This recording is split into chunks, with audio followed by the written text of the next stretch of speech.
विदेश में रहने वाले भाइयों की जिंदगी कैसी होती है, इस वीडियो में आप लोगों को एक झलक दिखाने वाला हूं।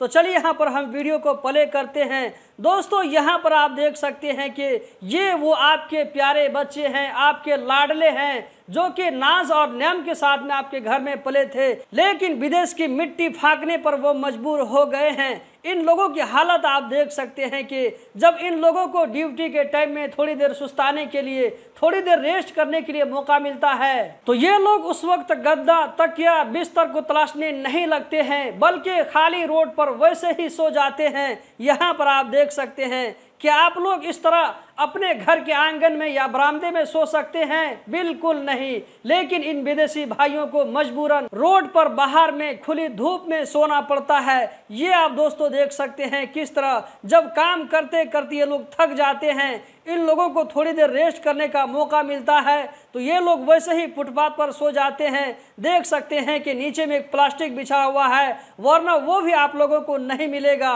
यहाँ पर आप देख सकते हैं वो वर्क साइट है जहाँ पर ये लोग खुली जगह में धूप में काम करते हुए इन लोगों को रेस्ट करने का मौका मिलता है तो ये लोग आराम करते हैं। यहाँ पर आप लोगों को इनकी गाड़ी भी खड़ी नजर आ रही होगी, जो कि ऐसी गाड़ी है जिससे दिन भर मिट्टी को खोदना पड़ता है। मिट्टी को खोदने के दौरान इनकी गाड़ी जो है जब जमीन को काटती है तो उनका जो है गाड़ी के साथ साथ में पूरी बॉडी इनकी हिलती है और ऐसी थकन इन लोगों के अंदर में आती है ऐसे भारी काम करने की वजह से कि जहां पर इन लोगों को रेस्ट करने का मौका मिलता है वहीं पर सो जाते हैं। गहरी नींद आ जाती है, गद्दा और तकिए की जरूरत नहीं पड़ती है। दोस्तों ये है विदेश में रहने वाले भाइयों की जिंदगी। आप में से जो लोग इस वीडियो को कतर से देख रहे हैं या ये कि जहां से भी देख रहे हैं, चाहे वो यूएई हो, सऊदी हो, मलेशिया हो, कुवैत हो, बहरीन हो, जहां से भी आप इस वीडियो को देख रहे हैं, जहां जहां भी वर्कर काम करते हैं तो ऐसे ही उन लोगों के साथ में मजबूरी होती है। अब दोस्तों मैं आप लोगों के साथ में वो वीडियो शेयर करने वाला हूं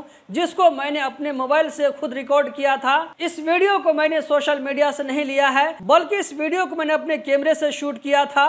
यहाँ पर जो आप देख सकते हैं, लोकेशन का नाम भी मैं आप लोगों को बता देता हूँ। ये जो लोकेशन है कतर अल खौर QNB कतर नेशनल बैंक के पास का लोकेशन है, जहां पर मैं जब अपनी ड्यूटी से वापस आ रहा था तो मैंने देखा कि एक आदमी को QNB जो बैंक है, कतर नेशनल बैंक, वहीं पर आप लोग इसका जो लोगो भी आप लोगों को नजर आ रहा होगा, उसी के जो है बगल में ये आदमी सुस्ताने लगता है, वहीं पर सो जाता है। देख सकते हैं कि किस तरह घास पर एक प्लास्टिक बिछा करके सो जाता है, ये दोस्तों देख सकते हैं। तो दोस्तों कतर में रहने वाले भाइयों की ज़िंदगी, बाहर में रहने वाले भाइयों की ज़िंदगी इस तरह होती है। तो बाहर में जो लोग रहते हैं उन लोगों का रिस्पेक्ट करें, उन लोगों की कुर्बानी को समझें। वो लोग जो खून और पसीना बहा करके पैसा भेजते हैं उनके पैसे को अहमियत दें। जब वो घर वापस आते तो उसी के हिसाब से उनके साथ में सलूक करें, रिस्पेक्ट करें। बहुत सारी जगहों पर यह सुनने का मौका मिलता है कि तुमने विदेश में 20 साल रहा, हमारे लिए क्या किया। दोस्तों अगर ये वीडियो आप लोगों के दिल को छू गई तो वीडियो को लाइक करके आगे जरूर शेयर करें। इसी तरह की इंटरेस्टिंग वीडियो देखते रहने के लिए हमारे साथ में जुड़े रहें। बहुत बहुत शुक्रिया।